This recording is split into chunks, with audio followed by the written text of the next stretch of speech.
નમસ્કાર મિત્રો, જય જવાન જય કિસાન। ભારત અને અમેરિકા વચ્ચે થયેલી તાજેતરમાં ટ્રેડ ડીલ એ આવનારા દિવસોમાં આ દેશના ખેડૂતો માટે ઘાતક નીવડે એવી પૂરી શક્યતાઓ છે, કારણ કે અમેરિકાના એગ્રીકલ્ચર સેક્રેટરીએ એવું જણાવ્યું છે કે અમેરિકાના ખેડૂતો માટે ભારતની મોટી બજાર ખુલી ગઈ છે।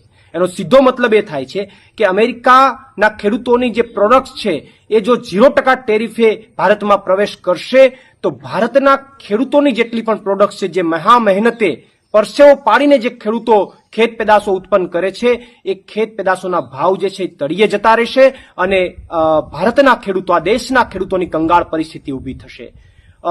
ભૂતકાળમાં પણ કોટન મુદ્દે પણ ક્યાંક ને ક્યાંક અમેરિકામાંથી આવતા કોટનમાં 0% ટેરિફ લગાડવાની જે નિર્ણય છે આ ભાજપની સરકારે કર્યો હતો અને અત્યારે ફરીથી એગ્રીકલ્ચર પ્રોડક્ટને લઈને જે સમાચાર આવી રહ્યા છે, મને લાગે છે કે આવનારા દિવસોની અંદર આ દેશના ખેડૂતો માટે ખૂબ મુશ્કેલી ઊભી કરી શકે એમ છે।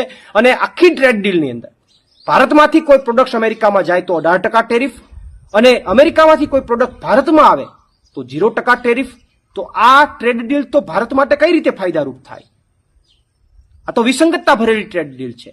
આ ટ્રેડ ડીલની અંદર તો હું તો એવું માનું છું કે ક્યાંક ને ક્યાંક ભાજપ સરકારે આવી ટ્રેડ ડીલ કરી અને આખા દેશને ખતરામાં મૂકવાનું કામ કર્યું એવું મને લાગે છે।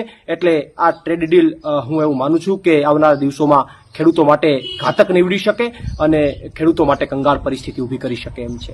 આભાર। પ્રવીણ રામ, પ્રદેશ ફ્રન્ટલ અધ્યક્ષ, આમ આદમી પાર્ટી।